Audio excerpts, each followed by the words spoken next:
राधे राधे, नमो नारायण। आज हम आपके बीच पंचतंत्र की कहानियों की चर्चा करते हैं। पंचतंत्र की कहानियों में एक बात समझना चाहिए व्यक्ति को कि कभी अगर रूप बदल के, आप रंग बदल के किसी को छलना चाहे तो नहीं छल सकते। एक न एक दिन असलियत आ जाती है। इसी पर एक कथा है, बहुरूपिया गधा। बहुरूपिया गधा की चर्चा करते हुए जो कथा बनाई गई है, एक कहानी है कि एक नगर है, नगर में एक धोबी रहता है। उसके पास एक गधा था। उस गधे पर धोबी कपड़े लाद करके और जाता था और फिर नदी के तट पर ले जाता था और फिर धुले धुले कपड़े उस पर लादता था, लेके आता था। धोबी का परिवार बहुत बड़ा था। उसकी जितनी भी कमाई होती थी सब आटे दाल चावल में खप जाती थी और अंत में गधे को चारा के लिए कुछ भी नहीं बचता था उसके पास। गांव की चारागाह पर गाय भैंसें चरती थी। अगर उधर गधा जाता तो चरवाहे डंडे से मारकर उस गधे को भगा देते थे। चारा से ठीक से नहीं मिलता था, चर भी नहीं पाता था।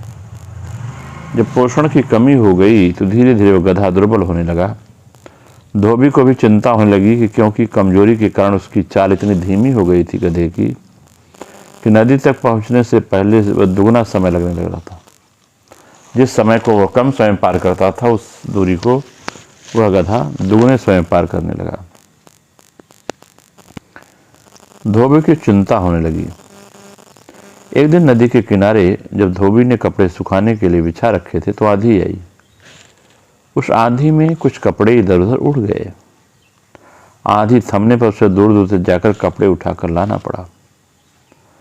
अपने कपड़े से ढूंढता हुआ वह सरकंडों के बीच में घुसा और जब सरकंडों के बीच में घुसा उसे एक मरा हुआ बाघ नजर आया।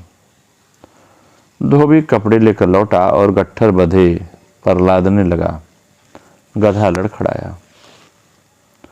धोबी ने देखा गधा इतना कमजोर हो गया है कि एक दो दिन बाद बिल्कुल ही बैठ जाएगा।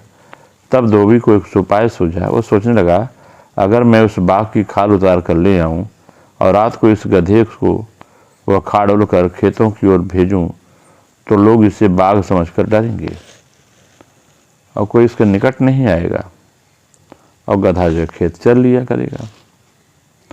तो धोबी के मन में उपाय सोचा कि इससे गधे का पेट भी भर जाएगा और हमारा कार्य भी हो जाएगा। धीरे धीरे धोबी ने ऐसा ही किया। उसकी खाल को लेके आया और दूसरे दिन नदी तट पर कपड़े जल्दी धोकर सुखाने के लिए डाल दिए। फिर वह सरकंडों के बीच गया, वहां से बाघ की खाल को उखाड़ने लगा और शाम को लौटते समय वह बाघ की खाल कपड़ों में चुरा करके लेके आया। जब रात को सब सो गए तो उसने उस खाल को निकाला और गधे को उड़ा दिया। गधा दूर से देखने पर बाघ जैसा नजर आने लगा। धोबी संतुष्ट हो गया। फिर उसने गधे को खेतों की ओर खदेड़ दिया। गधे ने खेत में जाकर फसल खाना शुरू कर दिया। गधा कई दिनों से भूखा था, उसे भूख थी तो आराम से खाना शुरू कर दिया। और रात को खेतों की रखवाली करने वाले जब देखे खेत में बाघ आया है तो डर कर भाग खड़े हुए। उसी रात्र गधे ने भरपेट फसल खाई और रात के अंधेरे में घर लौट आया।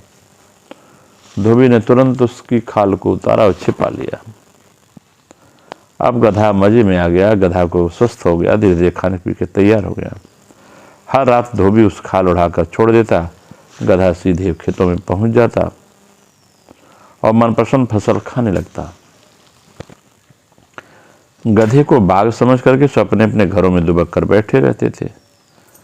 फसलें चर चर कर गधा मोटा होने लगा। अब वह दुगना भार लेकर चलता। धोबी बहुत खुश हो गया कि गधा बढ़िया मिला। मोटा ताजा होने के साथ साथ गधे के दिल का भय भी मिटने लगा। उसका जन्मजात स्वभाव जोर जोर मारने लगा। एक दिन भरपेट खाने के बाद गधे की तबीयत खूब मस्त हो गई। जब खूब खा पी लिया, मोटा ताजा गधा था, खा पी लिया तो लगा लोटपोट करने। खूब लोटा गधा। बाघ की खाल कहीं गिर गई। अब वह खालिस गधा बनकर उठ खड़ा हुआ और डोलता हुआ खेत से बाहर निकल आया। गधे के लोट लगाने के समय पौधों के रौदे जाने की चटकने की आवाज आई। पर रखवाला चुपचाप बाहर निकला। खेत में झांका तो उसे एक और गिरी बाघ की खाल नजर आई और दिखाई दिया खेत के बाहर आता है गधा। वह चिल्लाया, अरे ये बाघ नहीं, ये तो गधा है। उसकी आवाज़ जब और किसानों ने सुनी, सब डंडे लेकर दौड़े। गधे का कार्यक्रम खेत के बाहर आकर अपनी आवाज़ में बोलने लगा। उसने मुंह खोला ही था कि उस पर डंडे बरसने लगे। क्रोध से भरे रखवालों ने उसे वहीं ढेर कर दिया। उसकी सारी पोलें खुड़ गई। धोबी को भी वह गांव नगर छोड़ के कहीं और जाना पड़ा। इस कथा से यह सीख मिलती है कि पहनावा बदल कर दूसरों को कुछ दिन आप धोखा दे सकते हैं, अंत में असली रूप आपका सामने आ ही जाएगा। नमो नारायण। राधे राधे।